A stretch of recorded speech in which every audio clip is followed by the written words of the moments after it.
नमस्कार, समसामयिक विषयों पर आपके पसंदीदा कार्यक्रम विशेष में आपका स्वागत है। मैं हूं वैभव राज शुक्ला। किसी भी लोकतांत्रिक देश में जनता ही सरकार चुनती है और जनता के द्वारा टैक्स के रूप में दिए गए पैसों से सरकार शासन व्यवस्था और देश चलाती है। ऐसे में जनता को ये जानने का अधिकार है कि सरकार उसके लिए कैसे, कहां और क्या काम कर रही है। सर्वोच्च न्यायालय ने भी कहा है कि सरकार के कामकाज से संबंधित सूचनाओं तक पहुंच अभिव्यक्ति और अभिभाषण की स्वतंत्रता के अधिकार का अनिवार्य अंग है।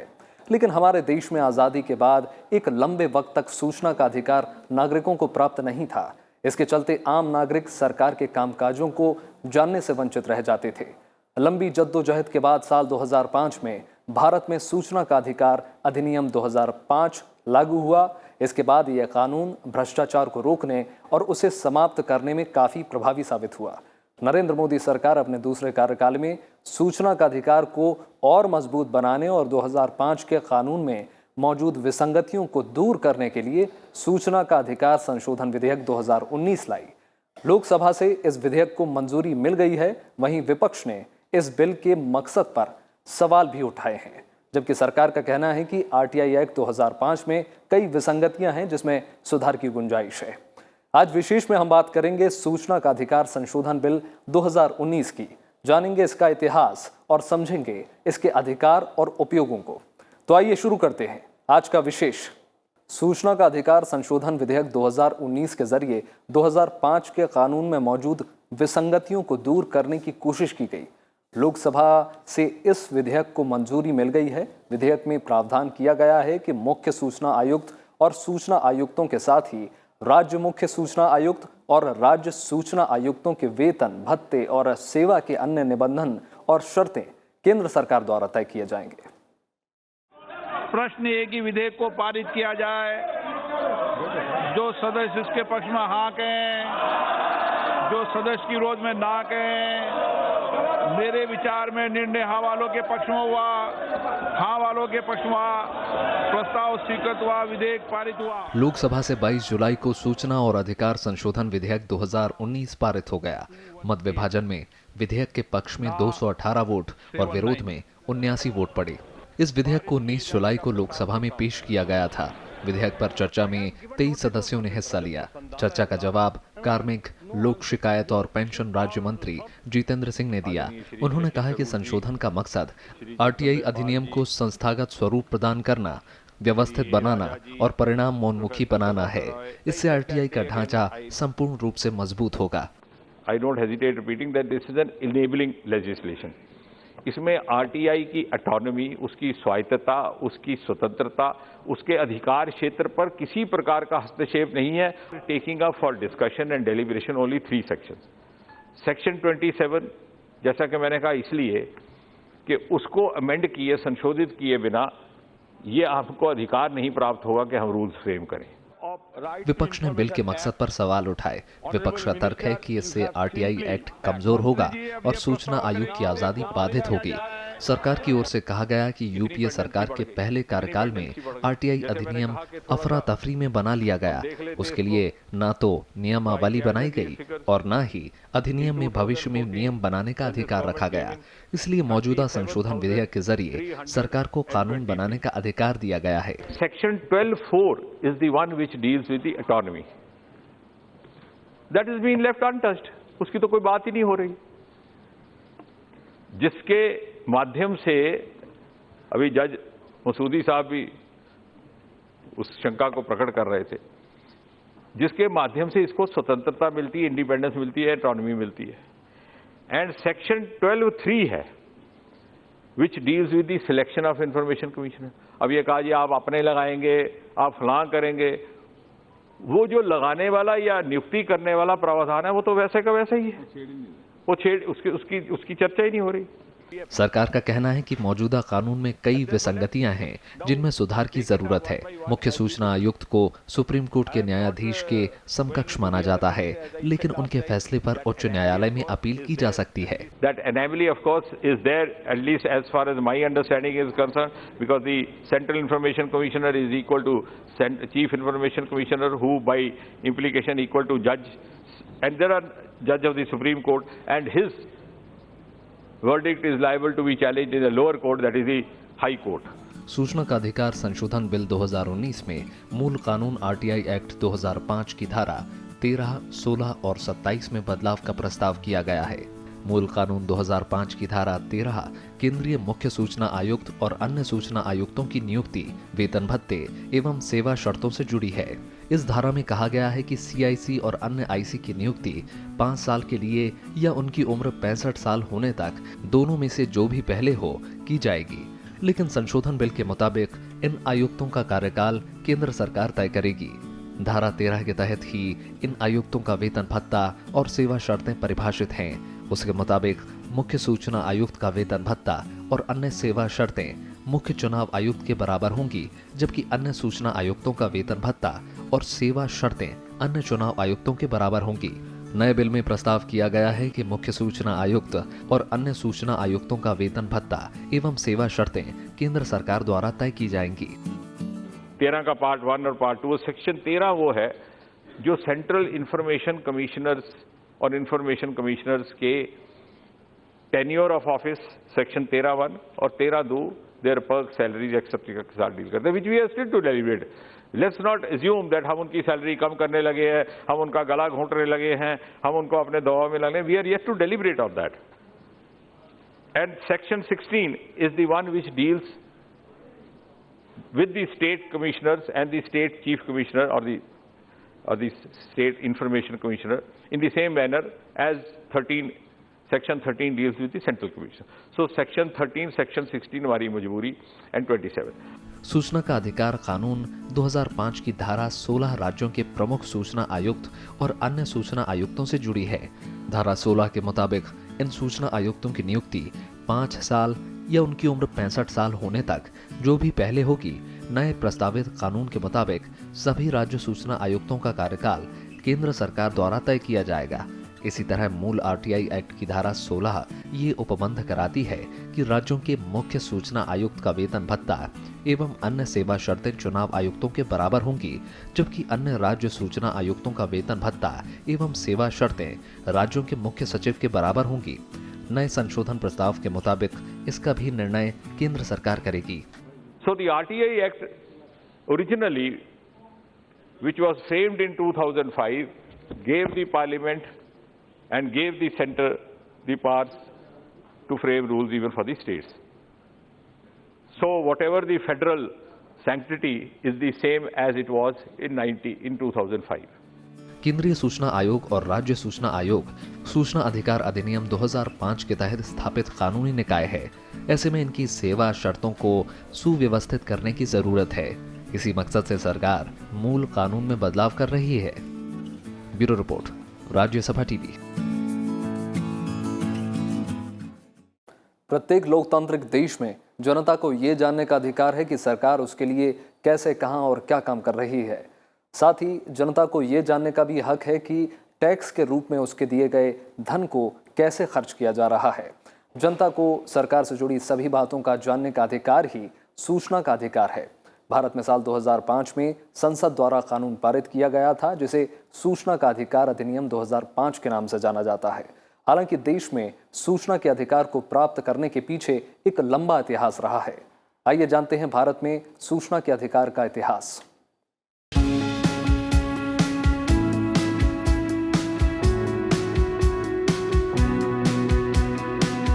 किसी भी लोकतांत्रिक देश में जनता ही असली मालिक होती है, इसलिए उसे ये जानने का हक है कि अपनी सेवा के लिए उसने जो सरकार चुनी है वो क्या, कहां और कैसे काम कर रही है। जनता को सरकार से जुड़ी सभी बातों को जानने का अधिकार ही सूचना का अधिकार यानी राइट टू इंफॉर्मेशन है। इस दिशा में साल 2005 में देश की संसद ने एक कानून पारित कर सूचना का अधिकार अधिनियम 2005 लागू किया। इस अधिनियम में ये व्यवस्था की गई कि किस तरह एक आम आदमी सरकार से सूचना मांगेगा और किस तरह सरकार उसका जवाब देगी। हालांकि इस कानून के लागू होने से पहले सूचना का अधिकार प्राप्त करने के लिए एक लंबी लड़ाई लड़नी पड़ी। ये इस तरीके का अधिकार है, जैसे आप ये समझिए कि सरकार हमने चुनी तो हमें अपने जो हमारे वेतन, हमारे टैक्स से वेतन पाते हैं, हम उनसे उनका जो भी क्रियाकलाप है उसके बारे में सूचना मांगने का अधिकार रखते हैं। अंग्रेजों ने भारत पर 200 सालों से ज्यादा वक्त तक शासन किया। ब्रिटिश सरकार ने भारत में शासकीय गोपनीयता अधिनियम 1923 को लागू किया था। इस अधिनियम के तहत सरकार को यह अधिकार था कि वो किसी भी सूचना को गोपनीय रख सकती है। साल 1947 में भारत की आज़ादी के बाद संविधान में सूचना के अधिकार के संबंध में कोई चर्चा नहीं की गई और न ही अंग्रेजों के बनाए गए शासकीय गोपनीयता अधिनियम 1923 में संशोधन किया गया। इसके चलते आने वाली सभी सरकारों ने गोपनीयता अधिनियम 1923 की धारा 5 और धारा 6 के प्रावधानों का लाभ उठाकर जनता से सूचनाओं को छुपाती रही। सूचना के अधिकार के प्रति कुछ सजगता साल 1975 में उत्तर प्रदेश सरकार बनाम राजनारायण केस से जगी। इस मामले में सर्वोच्च न्यायालय ने अपने आदेश के जरिए लोक प्राधिकारों द्वारा सार्वजनिक कार्यों का ब्यौरा जनता को प्रदान करने की व्यवस्था की थी। इस निर्णय की वजह से संविधान के अनुच्छेद 19A में वर्णित नागरिकों की अभिव्यक्ति की स्वतंत्रता के दायरे को बढ़ाकर उसमें सूचना के अधिकार को भी शामिल किया गया। साल 1982 में दूसरे प्रेस आयोग ने शासकीय गोपनीयता अधिनियम 1923 की धारा 5 को खत्म करने की सिफारिश की थी, क्योंकि इसमें कहीं भी ये परिभाषित नहीं किया गया था कि गुप्त क्या है और शासकीय गुप्त बात क्या है। दूसरे प्रेस आयोग के बाद 2005 में गठित दूसरे प्रशासनिक आयोग ने भी इस कानून को निरस्त करने की सिफारिश की थी।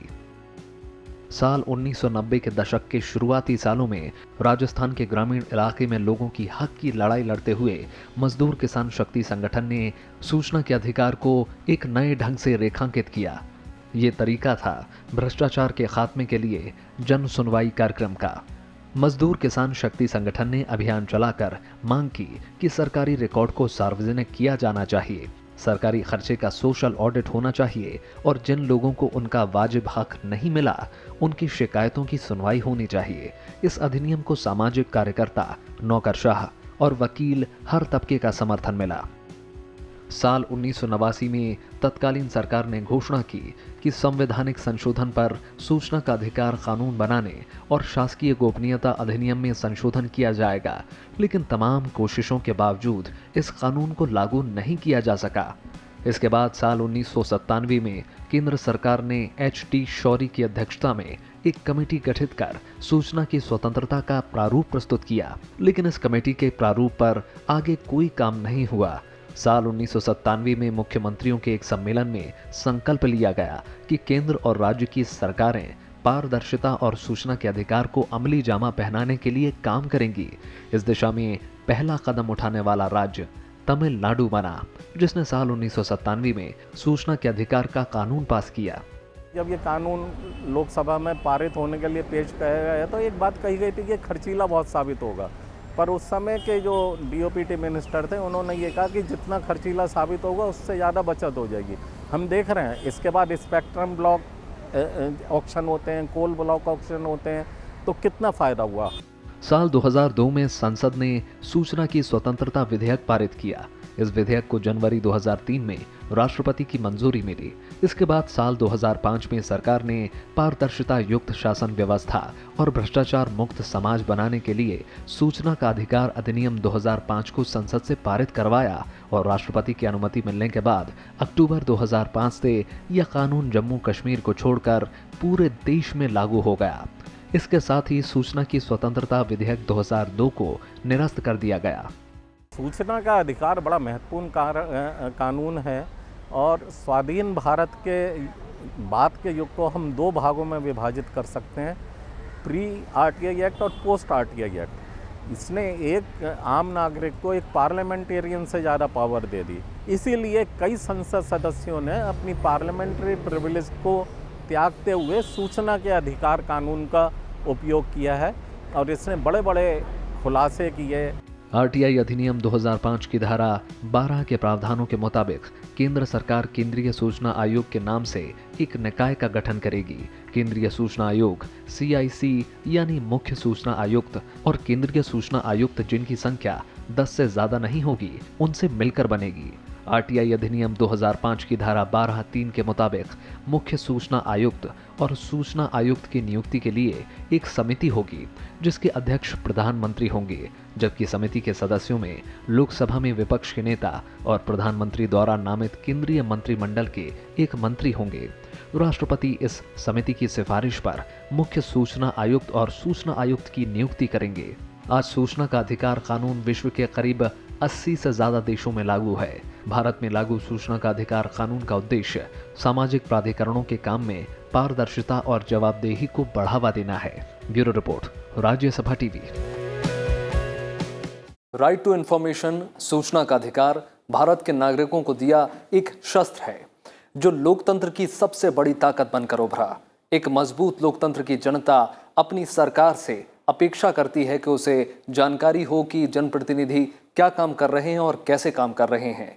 यानी आरटीआई सुशासन से जुड़ा हुआ है, जिसके जरिए हम सरकार से कामकाज से जुड़ी जानकारी हासिल कर सकते हैं। आइए जानते हैं सूचना के अधिकार का महत्व और इस अधिकार का उपयोग हम कैसे कर सकते हैं।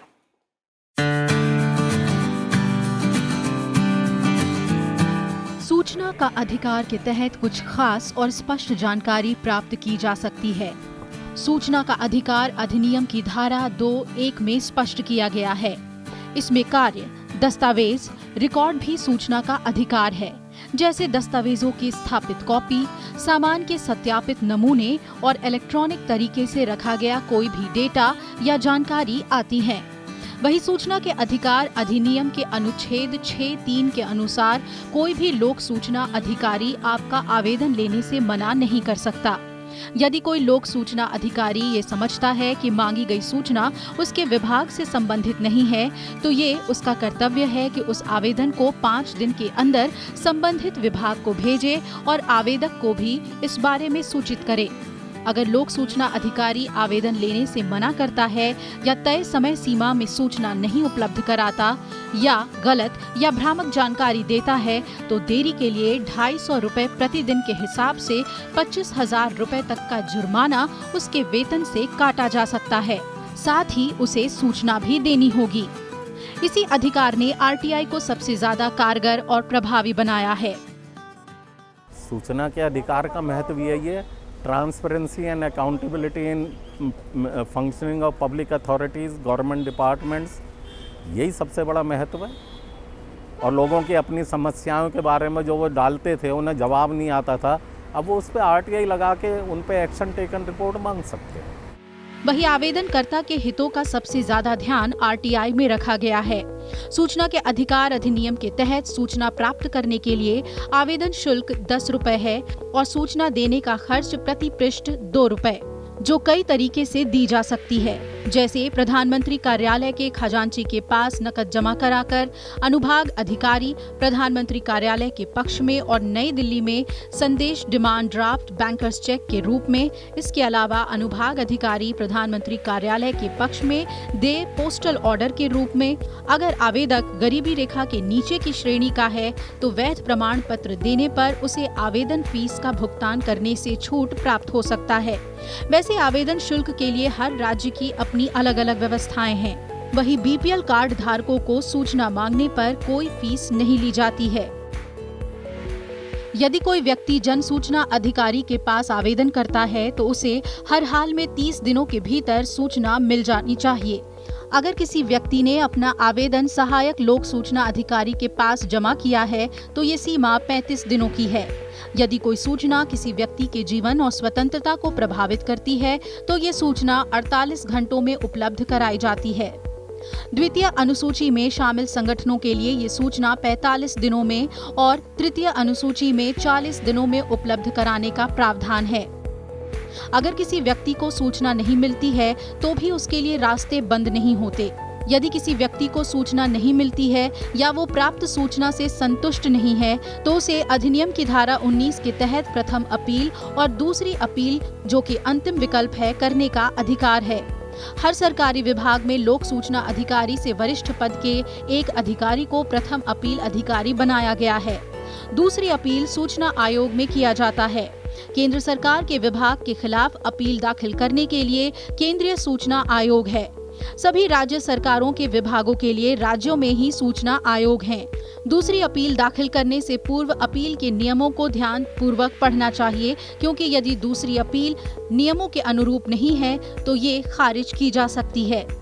पहली अपील करने के 90 दिनों के अंदर या पहली अपील के निर्णय आने की तारीख के 90 दिन के अंदर दूसरी अपील दाखिल की जा सकती है। इसमें बहुत डायरेक्ट बहुत साफ कही गई है बात कि डायरेक्टली और इनडायरेक्टली सब्सटेंशियली फंडेड और कंट्रोल्ड, मतलब इसका दायरा बहुत विस्तृत है। डायरेक्टली फंडेड बाय गवर्नमेंट आई गए, कंट्रोल्ड बाय गवर्नमेंट आई गए, सब्सटेंशियली फंडेड डायरेक्टली और इनडायरेक्टली। अगर मान लीजिए कोई स्कूल है, उसे हेविली सब्सिडाइज रेट पे ज़मीन मिली है तो वो भी सूचना के अधिकार कानून में आएगा। पर यहाँ पर मैं एक बात कह दूँ, जो इस तरीके की बॉडीज़ हैं, जनरली CIC बॉडीज़ उनके खिलाफ जाते हैं तो ये हाई कोर्ट में चैलेंज कर देते हैं।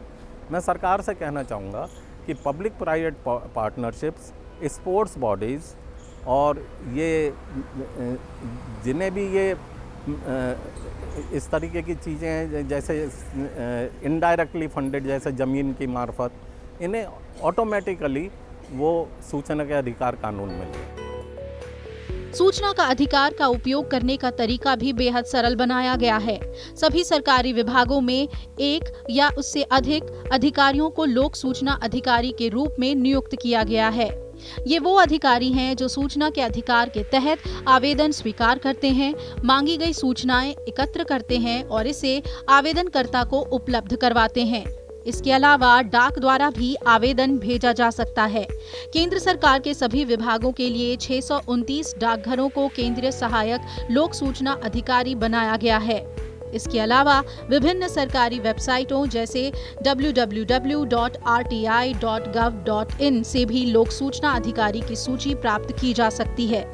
व्यक्तिगत रूप से भी स्वयं लोक सूचना अधिकारी या सहायक लोक सूचना अधिकारी के पास जाकर या किसी को भेजकर आवेदन कराया जा सकता है। देखिए, RTI फाइल करने के लिए एक जन सूचना अधिकारी हर एक पब्लिक अथॉरिटी में होता है और वहाँ पर आवेदन करें, उसका पता लिखे, जन सूचना अधिकारी लिखे। उसका नाम जानने की आपको ज़रूरत नहीं है, वह वेबसाइट्स में नाम डाले जाते हैं, पर आपको ज़रूरत नहीं है। आप सिर्फ जन सूचना अधिकारी और अथॉरिटी का नाम एड्रेस लिख दीजिए, फिर छोटी छोटी क्वेरीज़ बनाइए। क्योंकि पहले लोग बाग 40-50 पेज की एप्लीकेशन लगाने लगे थे, जिससे कि पढ़ने में कई दिन चाहिए थे। तो फिर DOPT ने स्टेक होल्डर्स के साथ सलाह मशवरा करके एक वर्ड लिमिट तय कर दी, लगभग 500 वर्ड, और उसमें भी नाम एड्रेस शामिल नहीं था पब्लिक अथॉरिटी और एप्लीकेंट का और एनक्लोजर्स का। छोटे छोटे प्रश्न पूछिए और उसके बाद उसमें 10 रुपये की फ़ीस या तो नगद या पोस्टल ऑर्डर से। कई स्टेट्स में कोर्ट फीस भी है, जैसे महाराष्ट्र में है, वहाँ पे कोर्ट फीस भी लगती है। हर एक के अलग अलग कानून है। भारत का कोई भी नागरिक सूचना प्राप्त करने के लिए आवेदन कर सकता है, लेकिन विदेशी व्यक्ति सूचना पाने का अधिकारी नहीं है।